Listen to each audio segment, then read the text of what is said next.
bibiri jam no bompaye. It doesn't make sense. Only nyame any problem. Na ewo die dia wono die wo kasa se asori aye kono e ko mopa e ko atimota forest akobompaye unyame be bia obobompaye bia obetie na the fastest way am ready to pampaye bo e adoye de ye bia no e yo bia ne gidie singa ne gidi chere se wo ye no enu na wo ye ko yinia kisusum ye no hwede wi a wo ko manim e African kwa na obi yale HIV na koda so yesu ye de ni se ye be kwa sore ye ko tinya ni asem ni ye gina so borade mpaye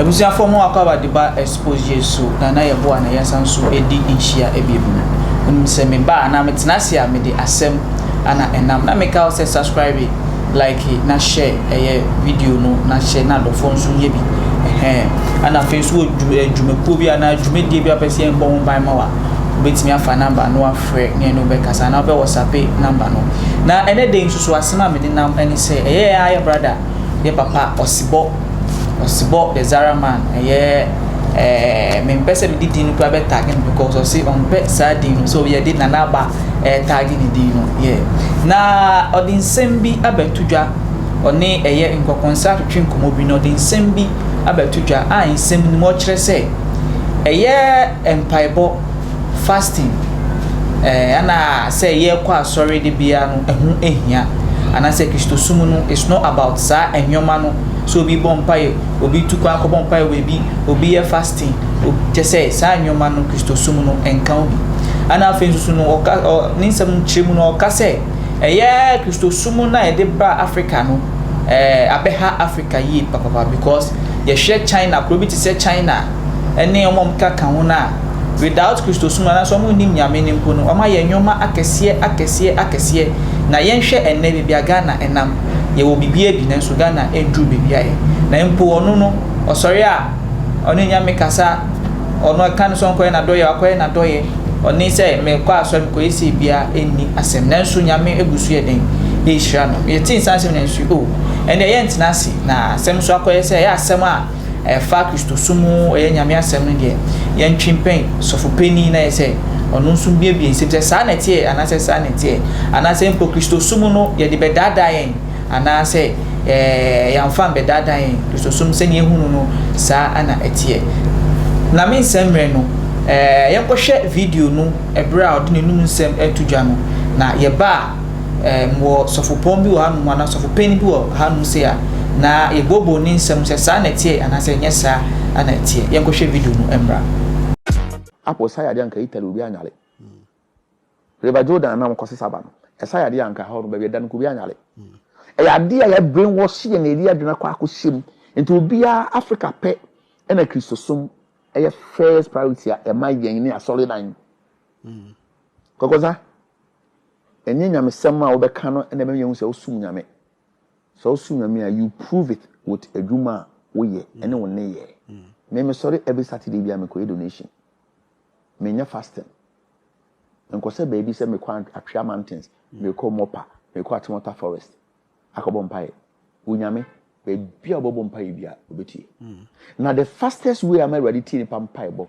e adoye eno na eme say we die osum nyame enya ya no and Paul say me ugidie na wo kan ho asem no na me mfa nwuma me ye nkyerɛw se me ugidie e be say gidie nwuma nim no e wi ugidie ne say osori a wa fa ba ko gina soro dem ukobobo nsam obonsam no no ugidie ne say wako gina soro dem osrade afi nyankopɔn nkyɛ na wo na pempem mo na wo yedidi na sebe wo hene ukuro mu hene wetu akosade wo no ho e wo sade we ho ye ntinya me so mase enu ntina nkofo bi ka se Kristo som no e ba ye no e na se ya dwene ko China Kristo som bi eni ho ko India Kristo som bi eni ho hwede wi a wo ko manim e African kwa na obi yale HIV na akoda so we dem HIV no also ye Kristo ni yade ne ba na remember the man protect you ama na mfiri wo ho na yade ne nya wo kyesa wo ho ntene nti edem ho asare sani wo ko hospital yema odu nenum na ho nto uti ye oya obudi ba ko to dura nom simple ama no to no na bibiri gyan no bompaye it doesn't make sense me da wase se wenya mre na watena sine akohwe video no aba nso wetie bi na hohu bi na me nsem no yentwebe so for prophet effort na man akwaba man akwaba bra expose so for man akwaba expose yo eja meji usu papa ye da wase sem ebreni abeni na eto nsa frɛ wa nso otutu anamo beka ye ho bebo adwumedie no na bibia koso fefefe na minim se video no nso wahwe bi wo hu bi me hwe arpa na me hwe dia na okeka no ya okeka ene chia okay me chia expose ahwefo nyina na tiefo nyina se bomodia enyi emfri hanomo bomodia na de bia no odie fatuha adu abatinsem na asem no so na odifo ye se wa me de pass wa hwe video ni bi na insem no kan unsunsu weti bi ni nsem kire mu no se mpaebo ye na ye ntintia wo asonyame fie no ana afin susu no je say bebre Kristo sum nyoma na efa ho no o kire mu a ehu hia na o kan no echi no sabe ka say ye Kristo sum kra na mbe introduce mu a yen Africa fo no kra no ade edi enwom yi papa no kra na be say Africa because of say e dey need to China Japan no mo kaka ho na omo nim nyame se ne nim nyame nso no mo yi enwom akese ensem we den abeka fasa ensem we wadi me da se papa na meda otiefo nso ase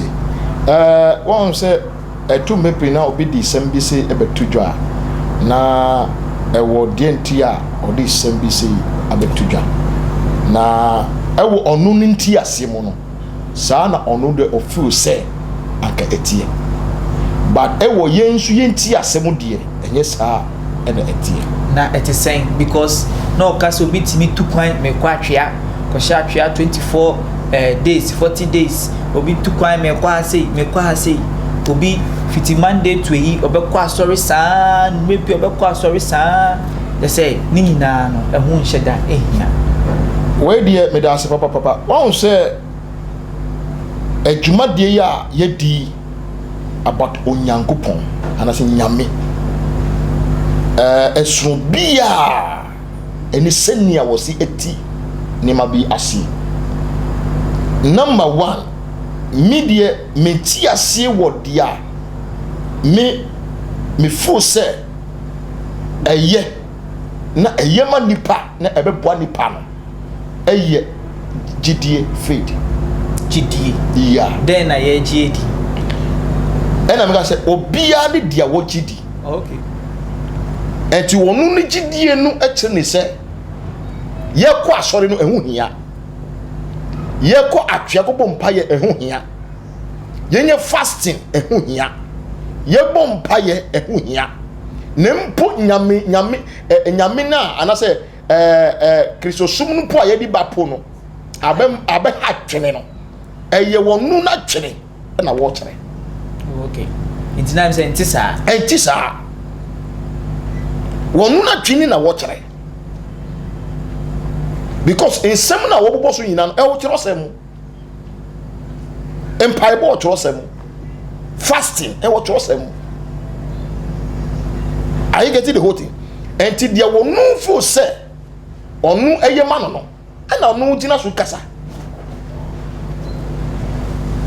o se mi ka se obi biara oye ignorant bia no efa onyankopon eho no sa na wo kasa the bible ka se lack of knowledge my people perish enim dia man nim ti no eno mayira onu a wo kasa no won bisa ne ho se won ne bon basa ase so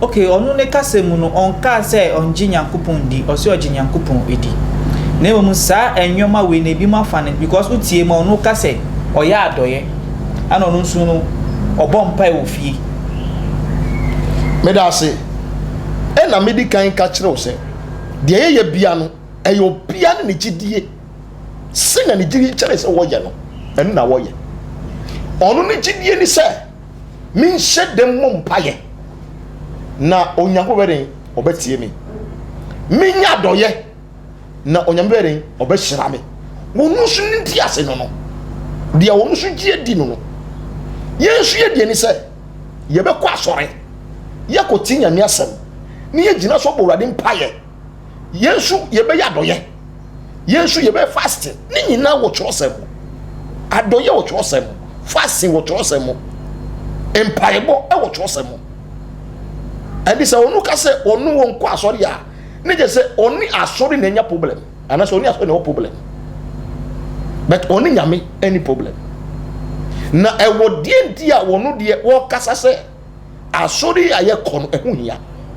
Okay, so for yen hwe bibio so oni asori wo problem and the yen ka so oni asori momo no se sa na ye be fa ne se bi oni asori wo problem ti no nko asori a ana bi ohun ni se asori na ye kono maybe obi be ko asori Sunday obi ko asori Wednesday obi ko asori Friday all night obi ko ohun se sa se ayade a be si yen kwan efi ye because ne ka se mu ni kire se empo omo nye de Kristofo ye no mu di ye echen Kristofo si ehwemu a China akọ nenim sin Ghana ehwemu a onu mpo na onye de fasting na ontu kwan koye fasting onye sei na ohye ne kukomu abọ ne mpaye e kan so nkoya do onu mpo no omu se enwoma akoso ye aman nanso yo Kristo ni bi wo honum a oye sa de okọ otu kwan koye fasting we ba bo mpaye obeye sei asori bia program bia ni wo a ye ya o ye kwa onko bi nanso still we hwe ne tibie mu hwe na we timu say is going through maybe your financial problems or no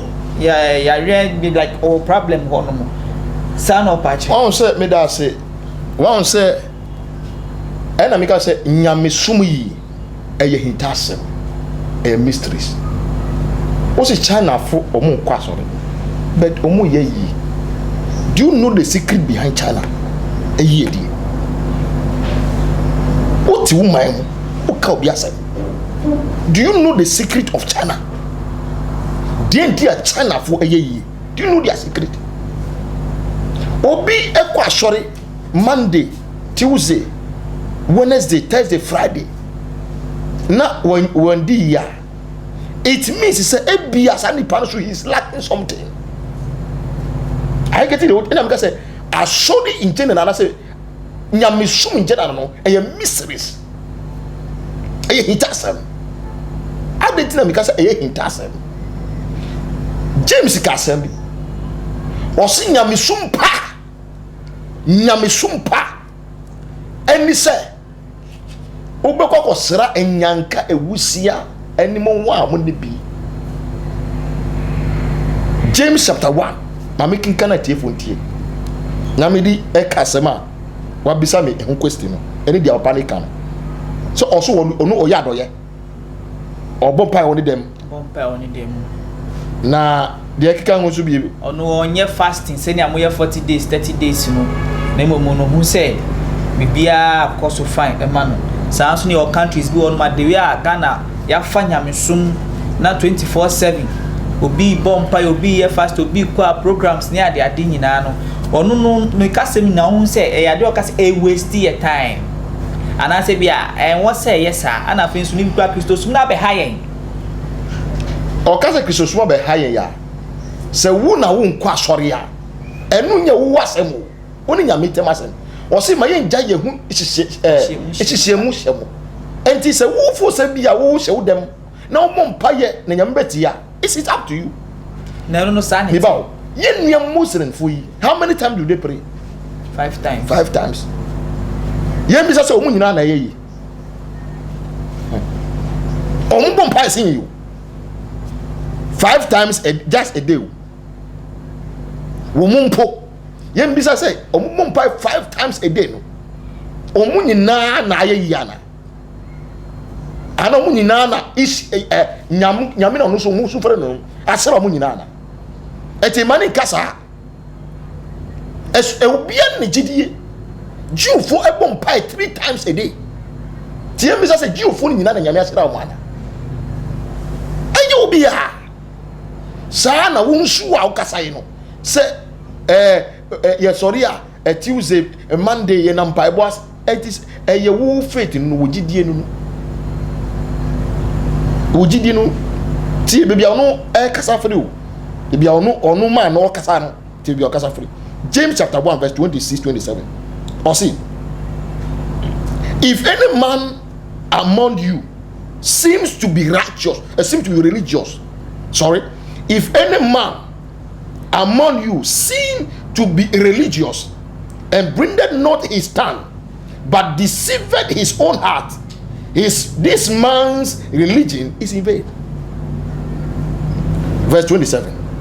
Pure religion, after what defining the pure religion, and na make say aye hintasema ye Christopher bebre ye hunu na so obi bom paye pa na so ne hu kire no obi ye fasin pa na so ne hu kire no but any kwasa kai sa hintasema ni nyina no pure religion no afei James ebe kire ye ade a ye funu pure religion anasa ade wo se ye ma ye ni ko hu senia ye nua be ma ye wo nyine be bia ko ya ye funu krisalacho yi what are ye man kofobi one kophobia one ba out to be come abondi kro ma bi wo say wakobo obi ama obi kwa simple na say teku tieri pure religion and undefiled before God. You can say be is undefiled. Let's ade no yen say ade no ana me bo ana say twi kasa no undefiled. Or see, and the father is this: number one, to visit the fatherless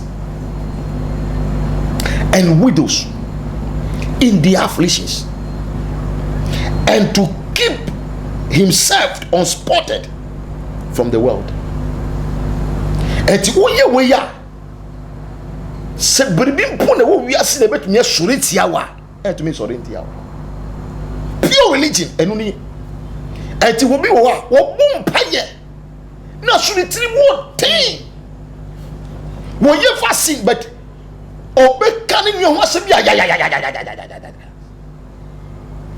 I get it the pure religion you say ye be ko sra nyanka ni wusia anyone am wearing omo ni bi pure religion no enti wo ye fasting wi a na wo bom paye wi a otemi na se wo gali bi wo ho na se wo nua kom de ba se oh e kom de mi na sa gali na wo ha no wo betuma ma wo nua ne bi na wo se oh mi nua mi ni fi wo ho mi ni kwi wo ho ampo na se dia wo ho mpo ere ensu mi ni mi ba no eti ko a enyam so mpa no na enyam so mpa no iti na se o kase mu adami se de enti a Christopher ni bi ehun kire o ma na mu di hia no se omo nye sa de wi aye secret enu na ye nua Muslim fo ehunu o so mutai sadaka pa won se omu badu omu badi omu afache ya omu kun ebo emwa omu kun be nantwie no mo achicha sa chiche bia ma ye Christopher ba bisa se Christopher ye badi ye Christmas ana se Easter o kuma bo na enye dem na onu kwa oni ma share di oni ni mba ni kunu ne di enu su na enye no enti ye bisa se ye nua Muslim yi o ma secret na ye Christopher bo ya hu secret na na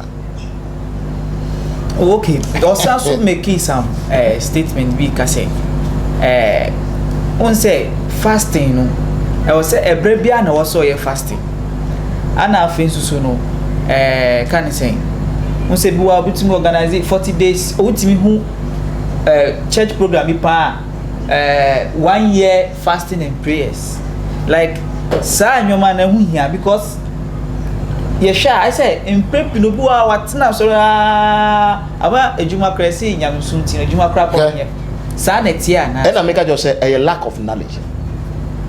40 days fasting, 100 days fasting. Ya choba bo ba bo infa. One of them say e bi ni mu no. O adwene ni ho. Enu na mu di dada me mbese no. Etina na obi tumbe tina o ka say onu po nkwaso bo bedi wa ye yeah. Eti obi a wo ye 40 days fasting, wo ye 100 days fasting. Edi enkura wo da ko Yesu. Eja asewira I get wo na wo kum Yesu. Mose ni mo 40 days fasting ni Jesus mo 40 days fasting. Are you Jesus? Are you Mose? Lack of nemudi abi man nemunti asofuru bia da me mess too much. Say who suffer now you fasting 40 days, any 100 days and you suffer now you 40 days. 100 days. Any 100 days. And whatever members in be. Who now see we suffer nyame afra. Member nyame mfra no ye. Onu dey so betina una say wedding. No man asem no. Okay. And say who now see okay, who call 40 days fasting, 100 days fasting. Member also fan home be. Ma member konye chuma. I get it the whole thing. And ti won say because say the way I saw the minimum structure omunyama na omu yellow. And yeah, the structure of the church, you know, and I say the way I structure the structure things in the church, you know, the church is not in a good structure. I get it the whole thing. Anytime I bring na kwasori a, once say okwasori sa na ohun hwe a.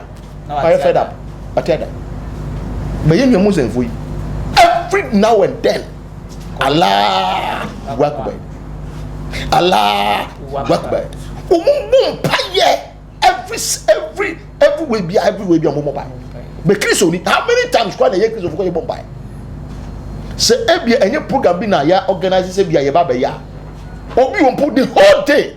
Won be na no ka catch nyam say nyam mi da wasempo. Nimpo be ka say be ya say 40 days 100 days. Wow, because say adibi wa ye no won desuwo. Okay. But free akobam. Fasting no more dey be 40 days fasting, 100 days fasting. Na no chere say. O si obeye fasting na ko dem. I get it. Na woni nyango de e ko kasa. Eye dem o. Enye se obe mo bi hu say me be fasting. Me ko atwea me ko fasting. Eye mi na me ko me fasting wa atwea. Me chidi chem say me ko fasting na me build myself. Me build me spiritually. I build myself. And me ni nyankopon tem so nyankofan so dem. Eye very close to and mommy sing nyankopon ni. Most ko fasting ni buy 40 days buy. And that's what people no buy no. Then next day. Yes, wo man put me there. And to me an hye nanim. The face of Moses is shining. And so obi be tina ono kasa fasting yenya. O kasa ma brosam. Me kan kwara che straight. When na now, and now, omu ina wo and na tetrema to convince people to tell people that say nyamesumpu ya. These are the accusers of the breeding. Satan in crofone bi no. Omu kuta fall o amoto mu de bi amu judge ne ba.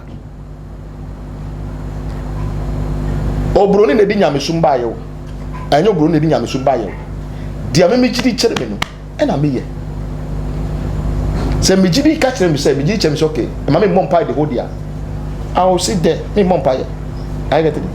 Se me gidi say me bomb pie the whole dia. Me bomb pie. E no so ye o case. E dey wasem. Na ja ye dey ensem esi no. Na mpese yen hwe sunsuanso bi wa anu si. Won say onu na o ka say onye we preaching ya so fasting ya de no. Onfa na onje sa anwoma ni no. Na mum no di anase empo yen fato say yen hwe other countries a omo nse da nim nyame de we aga na nim nyame omo yeyie no ye hwe Kristo ni a ebia onu so di Bible asemechi okọ na sorry oye de obeye otua ntato eni bibia ene dia onu so wiase ni a ebia onu no onye sa nwem omo so di ye no omo nyina no mo wie ye no sen na esifatie because say ekọhwe ni sa de ni that mean say ewie ye no baby we di de ejawe dia ndi na akoye say ebi obi ye nkwase adwuma na so obi su we de me da se wa bisa asem o si de obetumi agina ko si wie ye no onu na obenya dankwa enti se obi ye de ayeye bi na yeye de ayeye ya it is the end that will justify ewi ni asem no o si asem ni na de wi ni se so rade onyankopon na di ni mra asem so na wenna na wade yere be bu ata e de be ba ata bomu se papa se boni ni na bedadi I get it hoti enti obi esum nyame a eye ni personal ni personal internal life dan kwa enti na wo sum nyame obi susu wo sum nyame a onu on preda nkwa obedi de was asesu na ko bre wo hela eno so ye de won ye ebisi babo mu Lazarus eni sikani o eni Lazarus wo yi Lazarus wo na sikani so wo ye de na si wo na yakasa ensupu wonye bi ko no wanum edi se obi isi ena me ka se nyamesumu ho what the we present the whole thing. I get the whole thing. The we are a some be peja Ghana. Say sorry, I'm sorry. Cover time. Now I'm more for yet Tuesday. Young pie boy, I'm so pie book also closing pie book. I'm be a young pie boy. Oh, my be a young pie boy. Covered yard a cook community. Moon say Mompaye. Yes, some Mompaye, yes, ready. Na Awurade hu ye mobo na re wo si covered near dem kwamaye wo ka se e maye ko bompaye e maye ko wo susan ka se ye mompaye ti obi gidie ni se me hyedam na me bompaye Awurade betie ni obi su die se me kwaso dem na ko bompaye nyam betie bi aye faith nyam sum aye faith ena me ka se ewieye eni asem dankwa enu na hu hia kese yewu se why papa se wonye papa ewieye ni asem no obi betime papa ba to be ko brusam je obi su papa ba ko pa onye wo onu be ko heaven enti enye papa na de hu papa eni papa na e de be ko heaven no but papa no ni sikiti ni se e be ma wa ye yie okay obi ye papa e ma ni ye yie e ma ni ma ye den e ye yie e ba no se ni okan wo Psalm 41 was it blessed is a man that help the poor. I get it, or blessed the man that consider the poor. For such a man the Lord shall deliver him in time of trouble. In sane ni are muburun fo de e mobo muburun fo mo se de o ma muburun fo baby na sane pon e wade be yi ne fru o hawo ati nyame you fru ha mo anu kire say obekọ heaven. I get the whole thing. Say oh how be ba enam say wo ye obo bi ana say wo ye o show bi mo brohun ti no nyame den nyame yi we firi mu. I get the whole thing. Enti adoye ye no ana say bia wo ye papa ma obi a enu no wo ye for God to bless you. I get it. Enu ti na okọ asori ya ye see ba for the to offering enye ohye a free will you give. I get it. E mo bi nche. I get it the whole thing. And she say wo ya adoye na obi so onya adoye a ma nipa nti na we me po me wa akapo no the dabi wa me ya adoye e na sada na nkofo shira me mo aye secret bebe na nim me see ye nuane mu yi obi tumi ekoye je say nkofo na mo wi aye froster obi tumi ko defodo bi no wa jinisika no ko gada nkola wa to drink anyway no wa man kolai no wa saka nyam nyame sam bo me na me saka defraud obi I get it aye secret o o ko so pan so obi defraud pa no so nya sika no ba na me man ko defraud obi na o kakra na mi kakra so am mi ma we na me ka say church kasa that word church no ayesem kesiye da ofo be wura sa church ensem mu na me nsem person for number entudwa na yemfa e program no ensi da ofo be to ayen komo twetwe no nyame ensira papa number opese ofre me na onu metwetwe komo a aya 0249 99 6262 0249 99 6262 and 0249 388 937 from me na yetwetwe komo nyame nhyira nyame enhyira yeda wase wo so a wohwe se brani abre nyina no onyamre na wohwe Xposed GH na yeka se subscribe se wonye ya na fa share na ndofo so ehu na me ametenase no mededi na yeboa wetimi afrem okrobia asante kotoko na